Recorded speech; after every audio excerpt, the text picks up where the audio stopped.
Welcome to another broadcast of Philosophic Perspectives with Arthur D. Schwartz on the ArtistFirst Radio Network. All past broadcasts are archived. Visit ArtistFirst.com. And now here's your host, Arthur D. Schwartz. Hi. Thank you, Scott. Good to be with you again. On this show here, it's really a lot of fun for me because every episode, every show, you might say, I try to... I don't really know oftentimes what the next show is going to be or what it's going to be about. And it's a little bit of an adventure. And it's a combination of inviting authors that I come in contact with and other individuals that I know, or just me just doing some monologues. I've done all those three things. And so today I'm really happy to have on board with us as my guest, Jeannie Connerney, who is somebody I've known for a few years. She's been active in one of the philosophy discussion groups that I run in Boston. And, shortly after meeting her, I realized she has quite a background in philosophy. And so actually, in terms of having shows that come up spontaneously, this show is a case in point, because actually, while I did invite Jeannie on as a guest, it's Jeannie's idea to do the show, basically the topic of the show. And so basically what she suggested, since both of us have a pretty substantial background in philosophy, to talk about our own paths, our own journeys, our own philosophical journeys to philosophy. And I gather we'll probably have a different, we've come to it from different angles, I think, although probably a lot of commonalities as well. So you get the gist. This is going to be very spontaneous, very fun, a conversation between Jeannie and myself, sharing it with you. And, since I know Jeannie relatively well, but you know what? I don't know her that well in terms of really the various permutations of her philosophical background. So let me introduce you now, Jeannie Connerney. Jeannie, how are you doing? I'm doing well. Thank you, Arthur. Well, good to have you with us. Thank you. Good to be here. So who's going to ask the first question, Jeannie? You can. Okay. Gee, let me think about what kind of questions I might ask you. I just thought of one. How did you come to philosophy? And at what age level? What were you doing? What were the circumstances? And what was the interest that drew you in? Well, Arthur, I was thinking of how I would talk about this and kind of talk about my background and how does anyone get interested in philosophy, right? So I think that, first of all, without going too deeply into the whole question of nature and nurture, there's probably a natural inclination in some of us, myself and yourself as well, towards philosophy. And then our environments probably brought this out in us and enabled it. So a big piece for me was being brought up Catholic. I was brought up Catholic, and I took it very seriously from a young age. And I think that it gave me an appreciation for the importance of things metaphysical and things ethical. Catholicism has a rich metaphysical system and also an ethical system, similar to Judaism with, the Ten Commandments and the way one should act and love your neighbor. And I took that very seriously as a child and thought a lot about it, even when I was young. And it was something, being brought up with a religion gives one answers when one is young. So you have answers to these philosophical questions. Later, when you start, perhaps teenage years or before, you start questioning your faith, perhaps it gives you the desire to find certainty again and, to keep searching because you maybe want to replace that with something. So that was part of it, and we can talk more about religion at some point. But I also think it has a lot to do with the family in which I was brought up with. We had some very intense dinner table discussions. We still do. We a lot about science and astronomy and religion and politics. A lot of political arguments. We still have lots of political arguments with my immediate family as well as my extended family. So that starts one thinking about politics and what's the best way to organize a society. And I could continue. I will let you get a word in, but there's other things like literature and teenage depression and rebellion and all of these things, which are probably common to a lot of people, but that kind of led me to discover what philosophy was really as a teenager. Right. Sounds like it could have also gone into, if you didn't get into philosophy, you could have gone into, if you didn't get into the clergy, you could have gotten into the psychology profession as well, perhaps. But, yeah, exactly. And that's probably is those are two fields probably that are alternatives for people who are philosophically inclined. One thing jumped out at me though when you were talking, I think you said, you would get certain answers to certain questions in your religious training in the beginning, right? Yes. And so what struck me was, that's the difference between philosophy and religion. Because in religion you have answers, and in philosophy you get questions.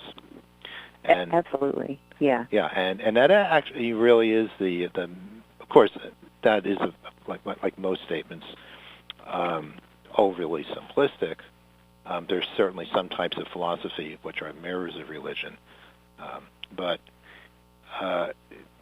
philosophy is most thought of when you get away from ideological kinds of philosophy as asking questions and pondering, and that's the role of philosophy, where the role of religion sort of takes certain answers given by certain philosophers and then codifies it into an overall belief system, I think. Yeah, I would agree, except I think some religions do encourage questioning and encourage philosophy. I think in particular Judaism, but Christianity as well has a very rich intellectual philosophical tradition, as does something like Hinduism.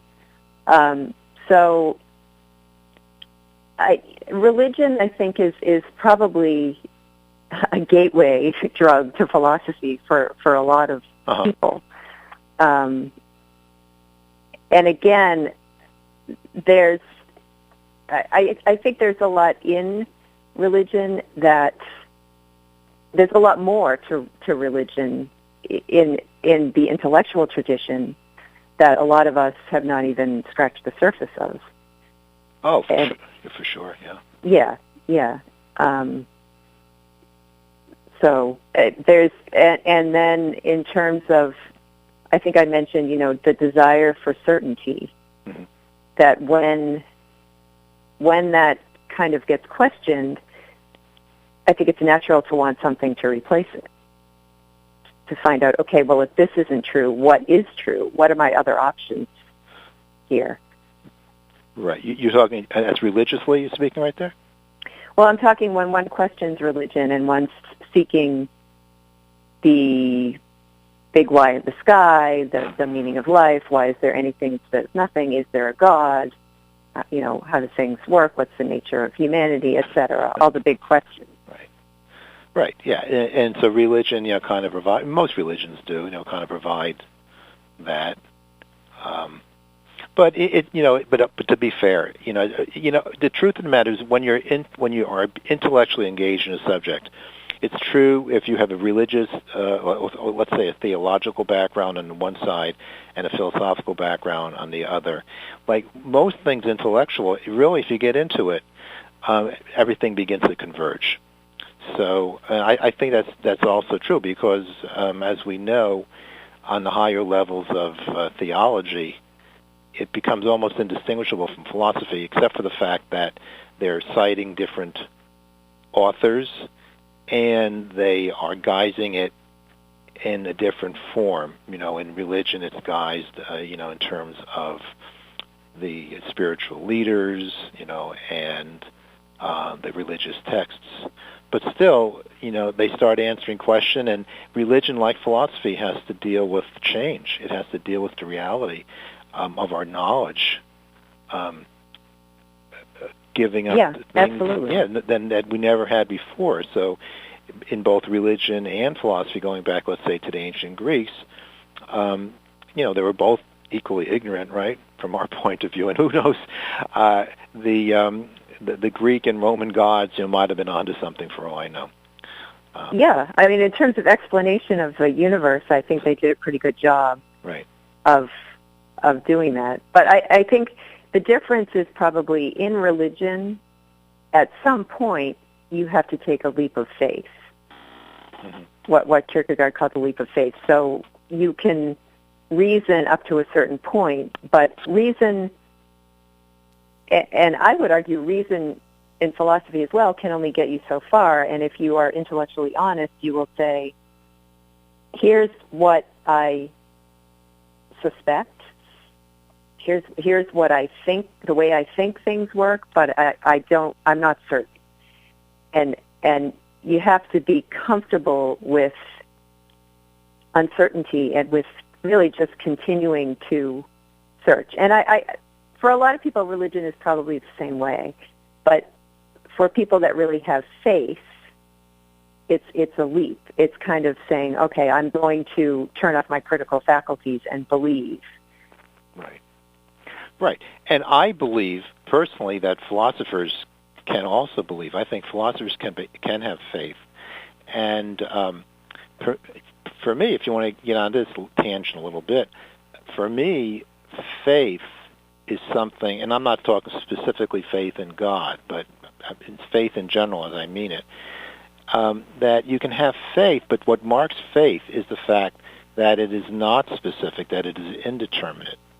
And so if you have faith in God, I believe you, even though you're pointing at at God as what you have faith in, it's still unknowable because by his or her essence, its essence, I really should say, the essence of God is incomprehensible to everyone unless you're extremely, dogmatic theologian who believes that he or she knows everything about God. So when you have faith in God, you have faith in something unknowable. And I think someone from a philosophical background can also have faith. And it may not, but not quite, it wouldn't necessarily be faith in a God, per se, or in God, but faith that in the total cosmic scheme of things, however you'd want to describe that it comes to pretty much the same thing. That, whatever happens at the end of the day is ultimately okay or meant to be or justify whatever your faith happens to be. So I think that's where theological faith and philosophical faith, if I can put it that way, do converge. Perhaps. I'm not sure. I'll have to think about that one. I'm not sure. I would turn it around also and say one also has to have faith in reason and faith that the universe can be discovered and understood by reason as opposed to faith. A large part of it can, but not all of it. So there's always going to be this uncertainty, and perhaps, and I think that there's clearly differences in the way some people have faith and others have faith. I mean, some people, very dogmatic people, they buy the whole shebang, right? But I think that the more honest, intellectual people and the really, I would say, religious, faithful people are always questioning what they believe in. And at some point, maybe they decide it is there's a good practical reason to believe, or this is the best explanation I have, or this works for me. I'm not sure, though. Yeah, and I agree with you. There are many great philosophers who are religious. So I think, and you can start with like the first principle of a God and go from there. So, and create a whole philosophical system. So one doesn't negate the other. Right. Well, there, one phrase that you said when you got into the beginning of that talk you just gave there, it was the faith in reason. Yeah. So that's a very interesting juxtaposition, I think. Because I have faith that reason is a good thing to have. And I have faith that I'm much better off with reason than without reason. Although, as most people would have to confess, sometimes you're better off setting reason aside and going with that quote-unquote gut feeling. Right. That's right. something that transcends reason. That little everyday happenstance. That every day, I went to my gut. I know my head told me to do this, but my gut told me to do this, and that's what I did. And that might really be a kind of a little paradigm of what I'm trying to say here, because, yes, reason is a good thing, but in my mind it is and always will be limited. It is limited, and the other day I think we were talking a little bit about mysticism. Mm-hmm. Yeah. And, Tattvam Asi in Hinduism, and thou art that, and the union sometimes of the human and the divine. And that really is something ineffable. That is something that reason can't. Maybe part of my master's thesis was to talk about the potential unity of knower and known as human and Aristotle's God as the pinnacle of a life devoted to philosophy, to, rational philosophy. But at that point, it becomes irrational. Right. I think in Aristotle, the God knew, nous, thinking, thinking about thinking, God thinking about. Yes. God thinking itself. Yeah. Yeah. God thinking itself. God thinking about thinking, and the thing about it is, from the Aristotelian standpoint, we have to think about the thinking that Aristotle conceived of thinking, syllogistically, right? That's not necessarily the case, but since that's the way he tried to define thinking, and I get the sense that God's head is filled with all these syllogisms. Yeah, well, I don't know. Aristotle's God is pure form, right? And it's thought thinking itself, and I'm not sure. Well, that's a good question. So God can't think of anything besides himself because that would be imperfect. But perhaps there are syllogisms, etc., that are perfect. Right. So, my question really, I can, if you want me to, I can talk about my thesis a little bit because we're on that topic. But yeah.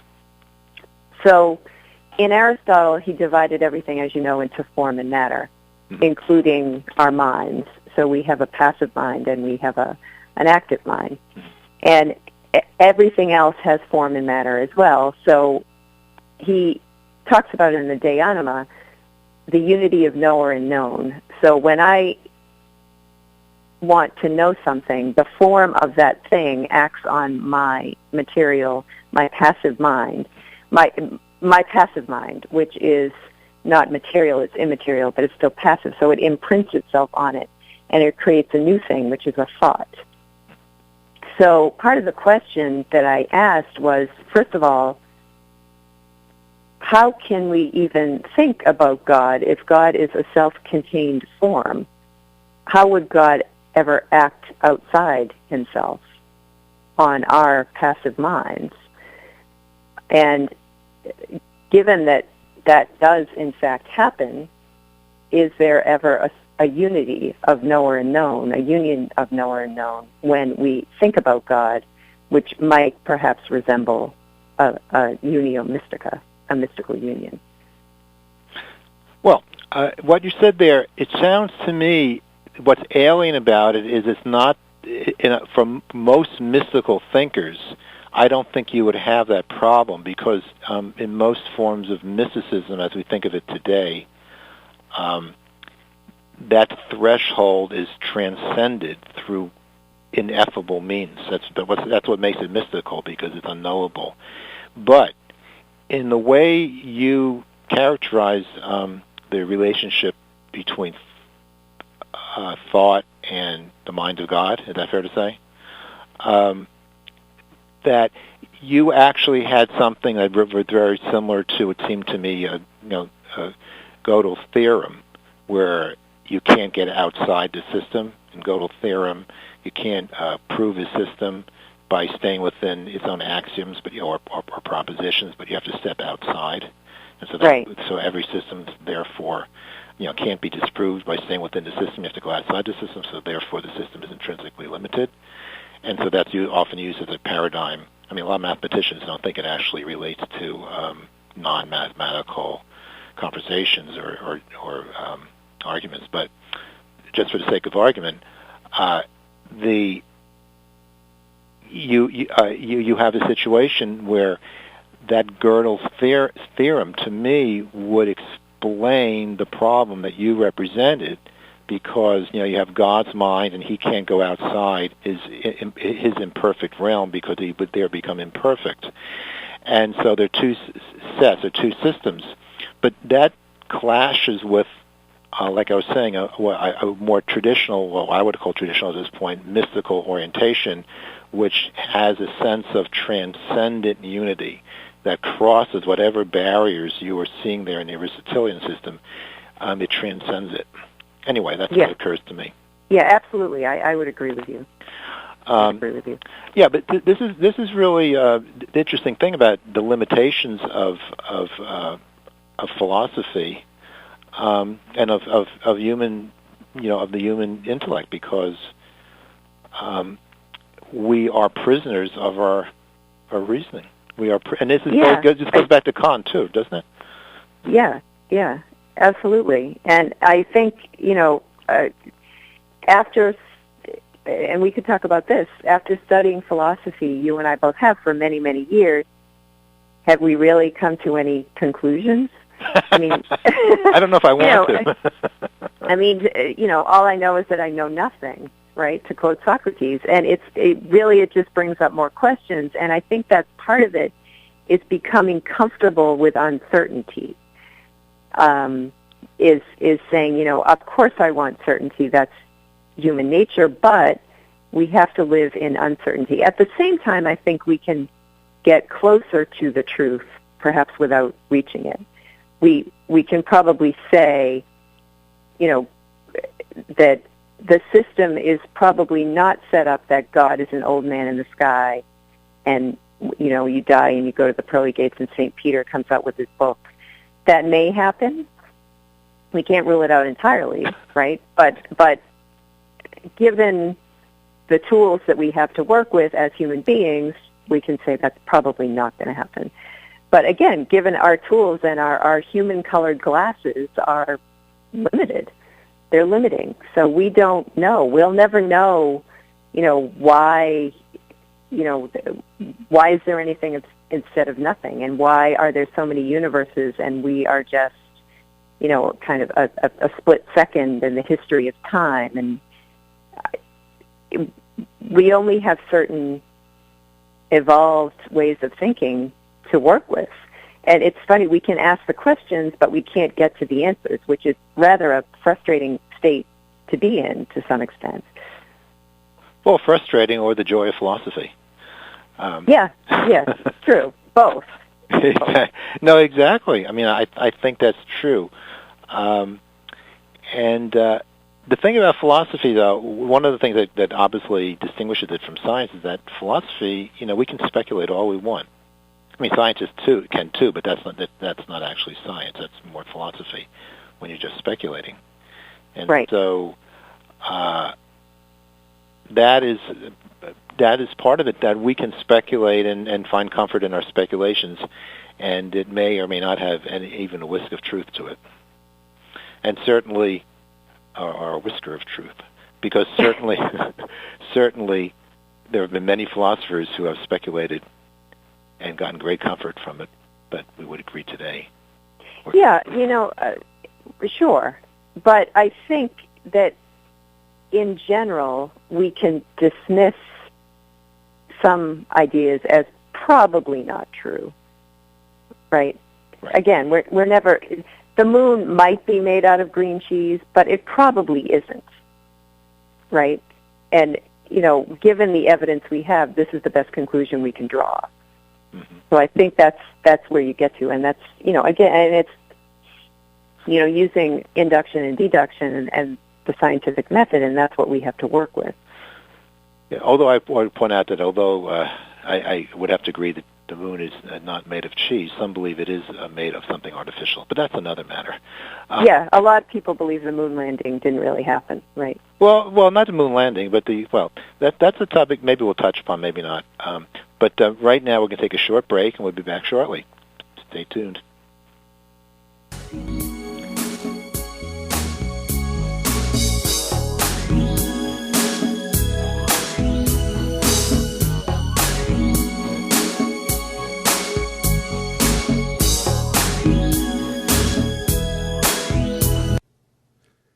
Are you a person who enjoys intellectual social interaction and finds digging deeper into the nature of things, from big issues to everyday life, an important part of the pleasure of life? Social Philosophizers is a Boston area social club for those who desire intellectual socializing. It's a club for both singles and non-singles, and for anyone who finds intellectually mingling to be the best form of social mingling. The club offers a variety of interesting venues, such as philosophical get-togethers in private venues, book discussions concerning literature and philosophy, topical discussions over brunch or dinner, guest speakers, theater, after-work mixers, even long philosophical ruminations along nature trails or city streets, and more. If you live in the greater Boston area or occasionally spend time in the area, you can choose a cost-effective membership level that's right for you. Basic membership is free. Find the link on Arthur's Philosophical Perspectives show page at ArtistFirst.com or just search SocialPhilosophizers.com. We hope you'll join Social Philosophizers today. That's SocialPhilosophizers.com. When tornadoes raked the South, it was ham radio that was on the air, saving lives. As communities lay in ruins, it was the hams who let their families know their loved ones were safe. When the power and cell phones went out, the hams were there, helping rescuers get the message through. Wherever catastrophes strike, amateur radio is ready. Amateur radio works when other communications don't. Contact the ARRL, the National Association for Amateur Radio, on the web at emergencyradio.org. That's emergencyradio.org.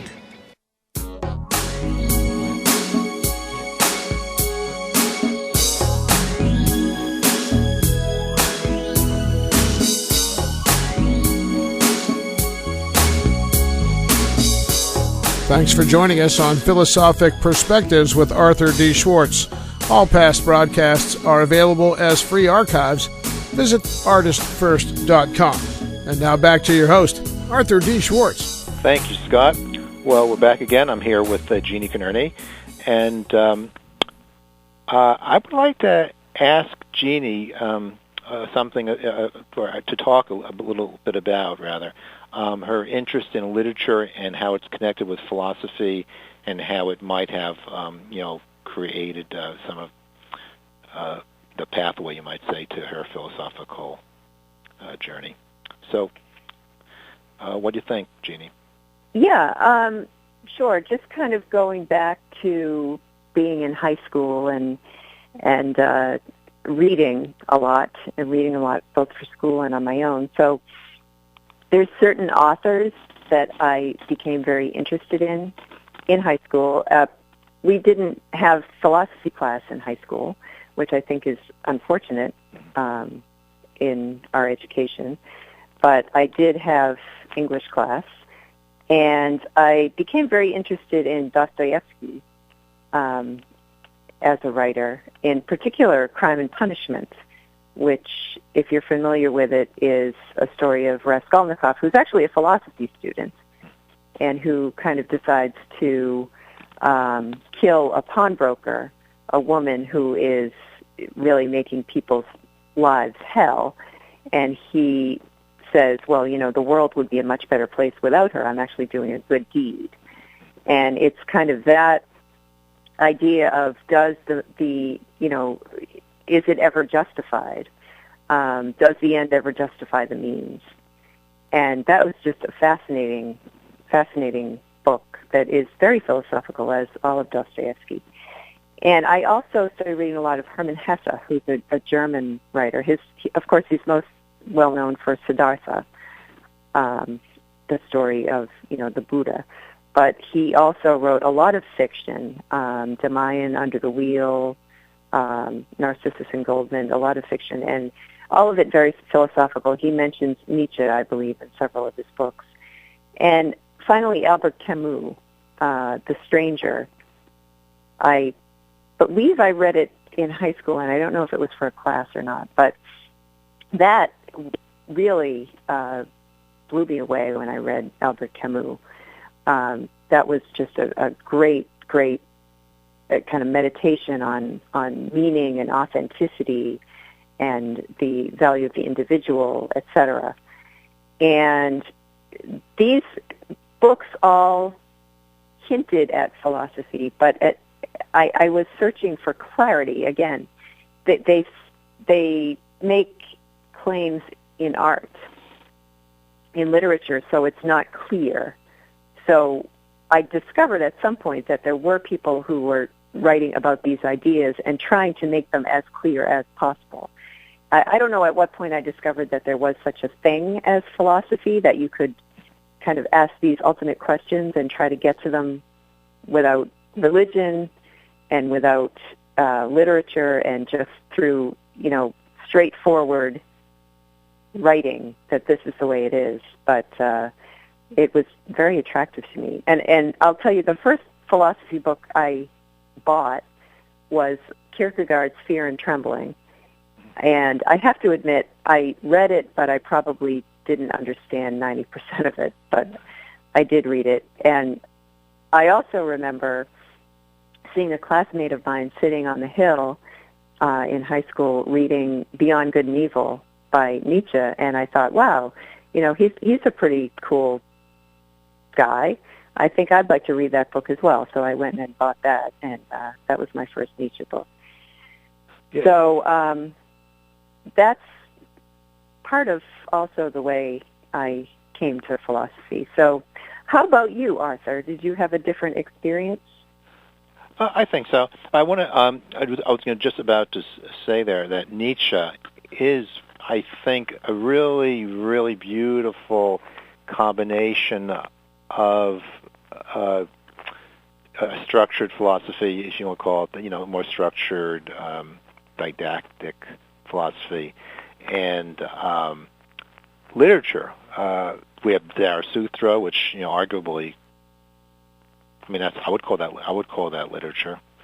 It's almost like a novel. I mean, yeah. In a way, and of course, most of his work is very aphoristic, and so somewhat poetic. And you see there in him a real, clearly thoroughgoing intellectual rigor in terms of a system. I mean, he basically returns to its principles over and over again. And books like The Genealogy of Morals, you know, it's pretty much a very organized, structured, logically structured treatise.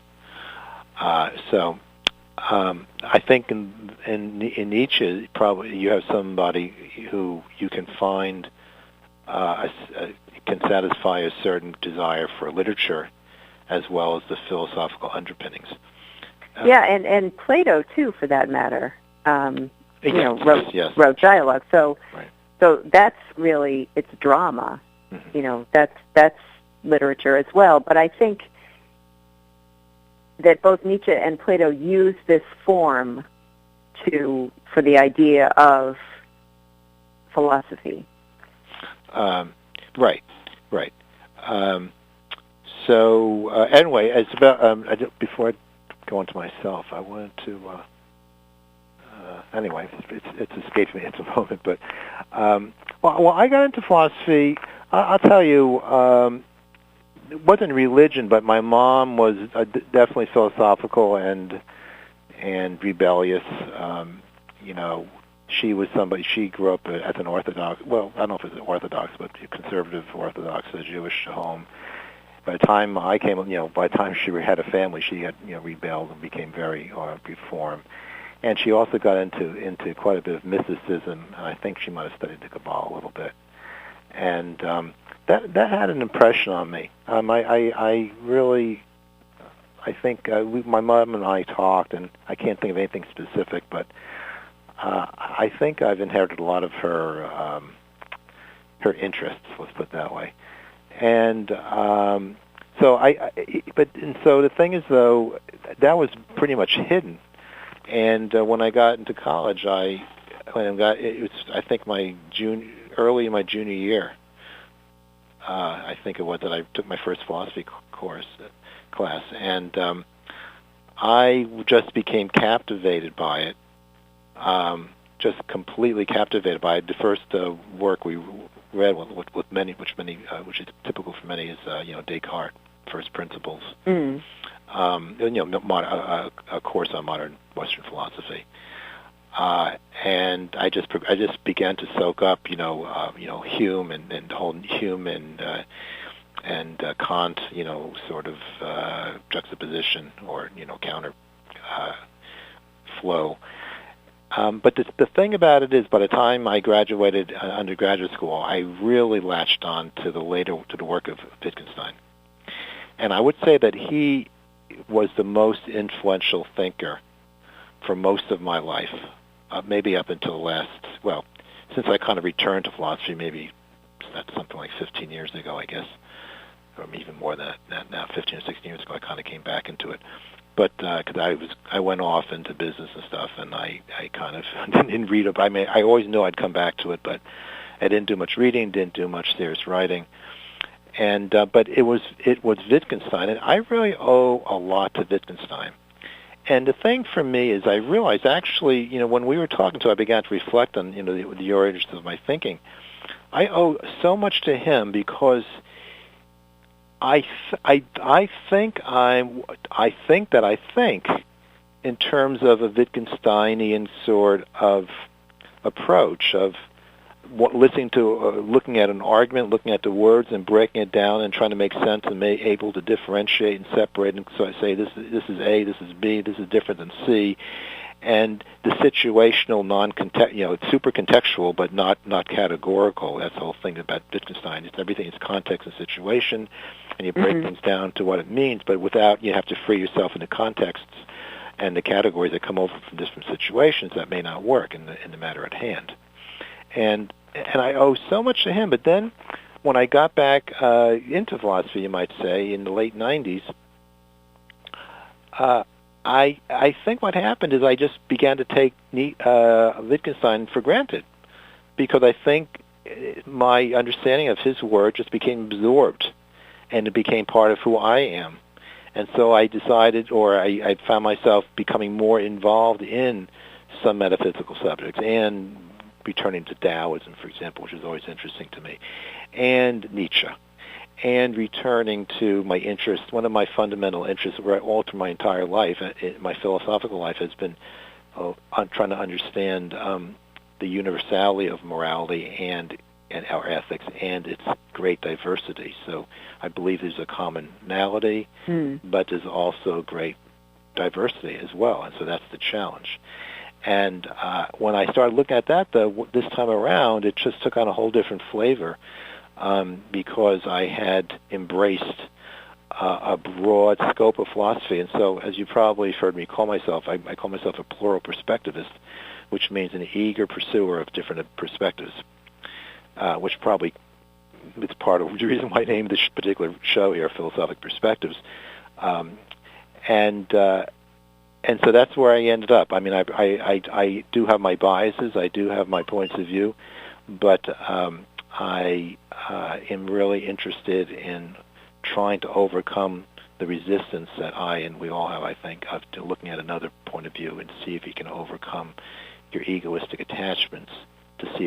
But I mean, would you argue? I don't think you'd say that all points of view are equally valid, would you? No, they're not equally. Yeah. No, well, all points of view are all points of view, and I would have my own views on what propositions or what beliefs are more valid than others.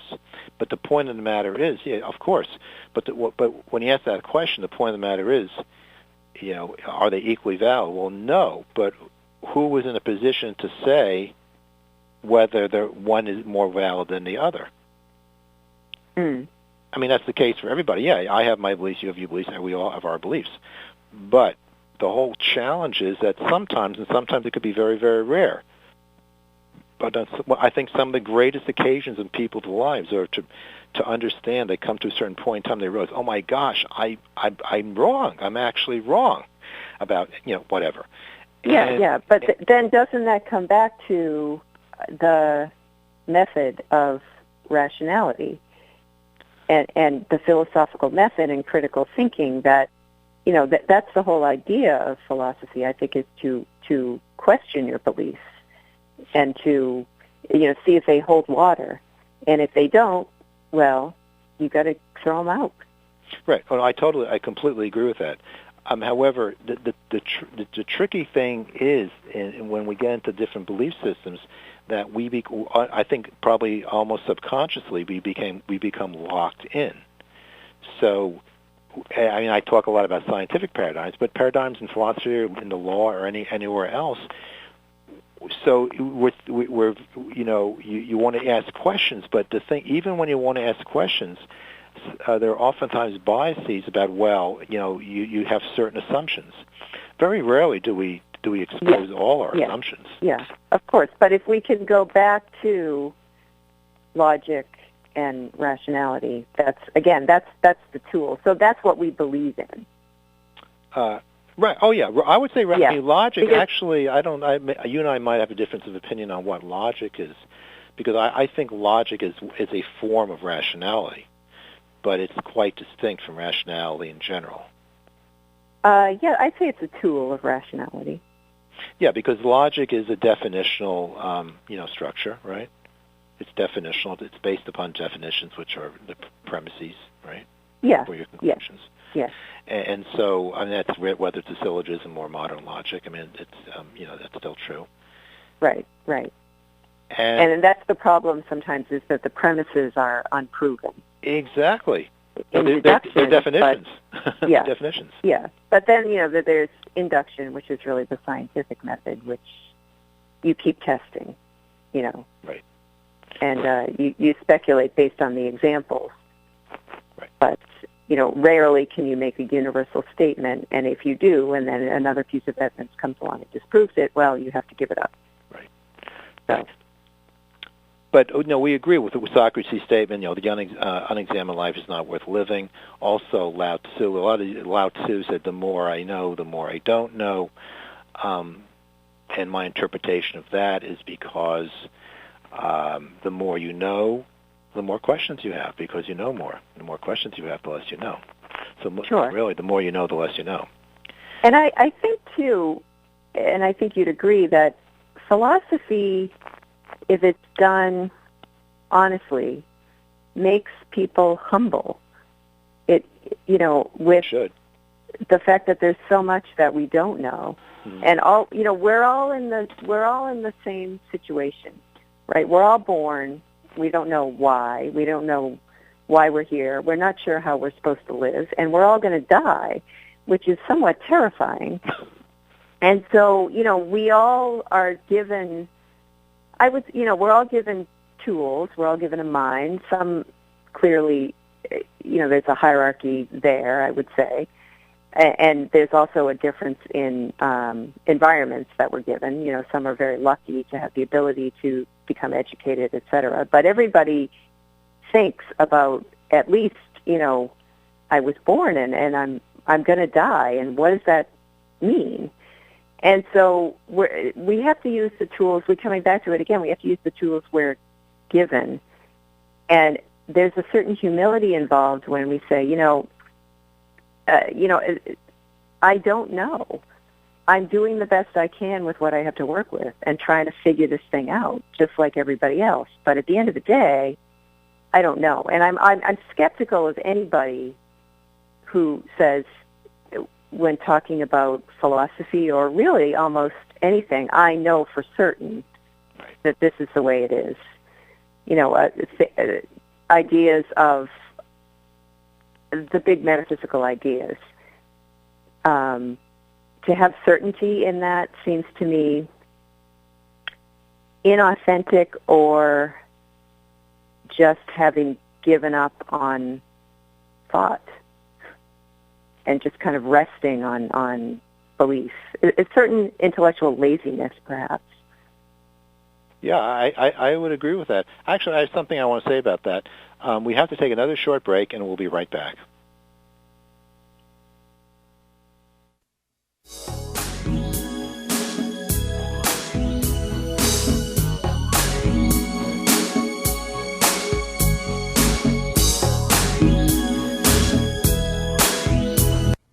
In Ethical Empowerment, Virtue Beyond the Paradigms, Arthur D. Schwartz presents an ethical theory that is a framework for evaluating moral conundrums that go beyond legalistic rulemaking, dogmatism, and preconditioned thinking.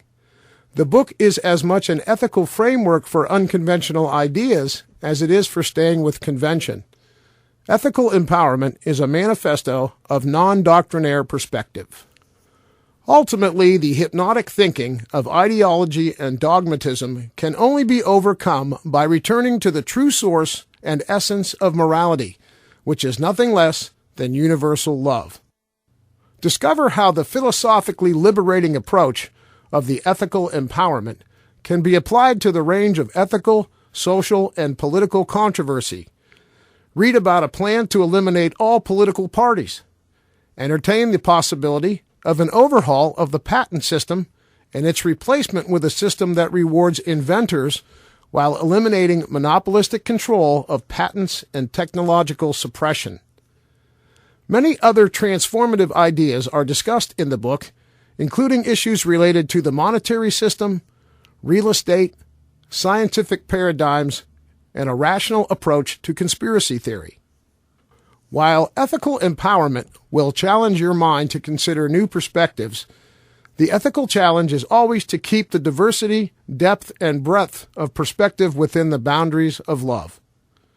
Ethical Empowerment is available at Amazon.com and most online booksellers in both print and e-book editions.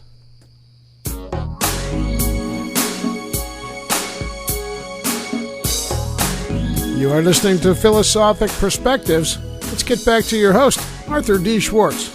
Hello, welcome back. Well, Jeannie was talking about a very interesting subject about, we have to always have an open mind, and anyone who thinks that he knows everything or doesn't have to question or have some doubt. Correct me if I'm paraphrasing incorrectly, Jeannie, but this is something that we should be very suspect of. But I think I worded it very differently than you. But did I get the gist of it? Yes. Okay. Yes. So, but here's my thought. It's not so. It's a little bit more complex than that, because I think what happens is people have the attitude of being open-minded and fair, intellectually and so forth and so on. But what can still happen is that they are not, because they're you might say, if I can use the phrase, the form of their thinking is subconscious, It's just the way they think, and there are assumptions. In fact, philosophy is one of the definitions of philosophy by one philosopher. I'm forgetting her name. Contemporary philosopher, woman philosopher. She says that philosophy is about exposing hidden assumptions.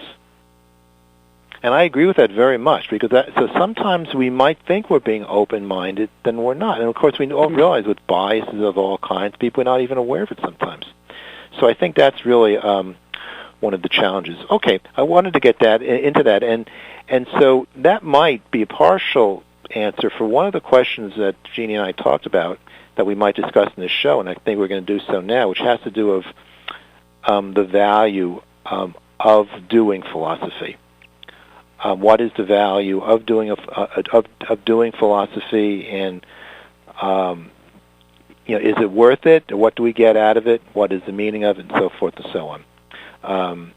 Do you end up knowing anything after studying philosophy? What is the value of philosophy, both individually and for society and culture? For example, that's a question that Jeannie wrote. So now you can answer your question. Oh boy. So I think the value of it. There's a great value in it, and a lot of times when I'll go on a job interview and they'll say, "Oh, you studied philosophy. What? Tell me about that. What do you think? How do you think it was valuable?" I mean, the most valuable practical reason for it is to learn critical thinking and to really learn how to think clearly, to organize your thoughts, to communicate clearly, and to really be able to tell when something just doesn't make sense. And I think that's an extremely valuable skill to have in business, in life, in everything, to be able to think critically. And I think that's really a good education, perhaps not just philosophy, but philosophy kind of hones that a little bit more.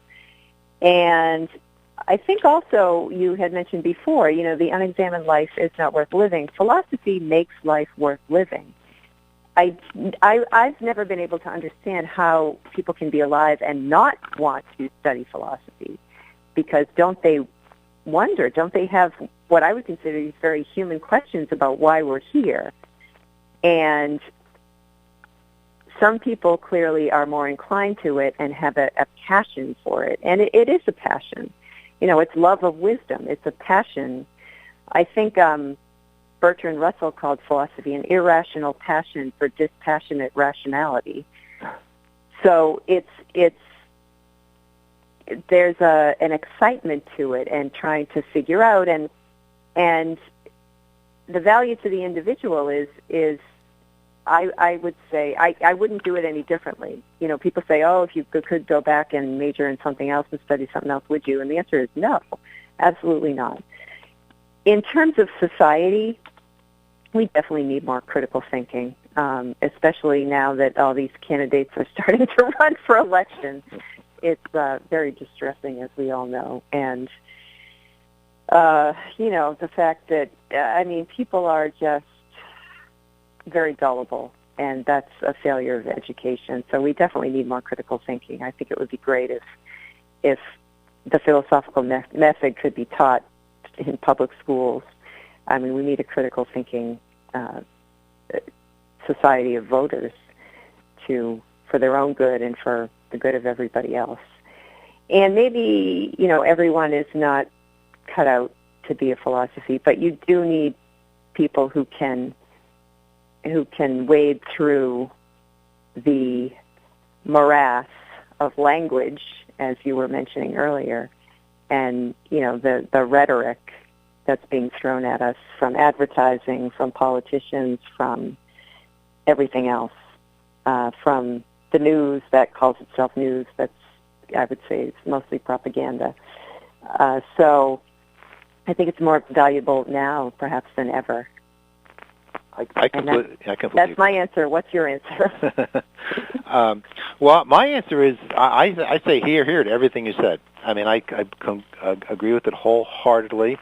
And the contemporary philosopher that I was referring to is Martha Nussbaum. Okay. And I believe I read sometime, I think it was an interview with her or something, and that she said, and I'm not sure if she might have been quoting somebody else, but she talked about philosophy as one of the principal purposes of philosophy is, revealing hidden assumptions. And that, of course, goes very much into, what you're just talking about. And it's also, by the way, when I got into hypnosis, the hypnotism, shortly, maybe a year or so after, I was referring to it as my return to philosophy after a long gap because I was in business, and the idea of the subconscious underpinnings of belief and its importance to philosophy really was a kind of a rebirth, you might say, in my thinking. And of course, that's one of the reasons I gravitated so much to Nietzsche, because he very much looked upon instinctual and what we would call subconscious, even uses the word sometimes, beliefs.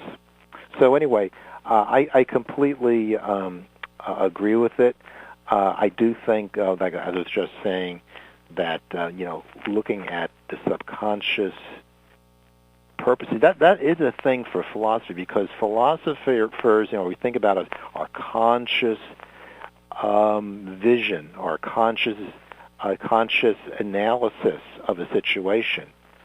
But the thing is, what if that conscious analysis belies another purpose, an ulterior motive or a different motive, because it's unconscious? And of course, we all, we're just by growing up in any particular culture, ipso facto, you've got, just with being born in a particular culture, you're going to have certain cultural biases, I think. Sure. Oh, absolutely. We all do. Yeah. But I think you're right, being able to identify those. Right. The hidden assumptions. So that was really, it stuck out. I know it was an article I read, but she was being interviewed. Whether she's claimed ownership of that, I'm not sure. It's interesting just thinking, a lot of, we find it very easy to go back in history and critique other cultures for the way they've treated women or slaves, or I always think of ancient Greeks in particular, because people sometimes have said to me, how could you study Greek philosophy? They were so sexist in Greece. And I say, well, find me a society then that wasn't. There weren't many of them, and you don't throw out the baby with the bathwater. But also, people are born into different societies with different cultural biases, and it's easy for us to critique them through our cultural biases, of equality, which of course we all think is a great thing. But maybe that wasn't a given. It's still not a given in many societies today. So. Right. Right. And we know no one is actually neutral. No. Well, Jeannie, I got to tell you, we're actually at the end of the show. This has gone by so quickly. It's been it has. Really just zoomed by. So I really enjoyed having you on the show, and hope you come back again and participate. And I want to organize another roundtable in the near future. So hopefully you'll be doing this again. Okay. So I hope, thank you, Arthur. My pleasure. So I guess this does conclude tonight's broadcast. For links to my book, Ethical Empowerment, my philosophical counseling and hypnotherapy practice, and the Social Philosophizers Club, please visit arthurdschwartz.com. And this is Arthur D. Schwartz reminding you to live well and think deeply. Until next time, good night, everybody.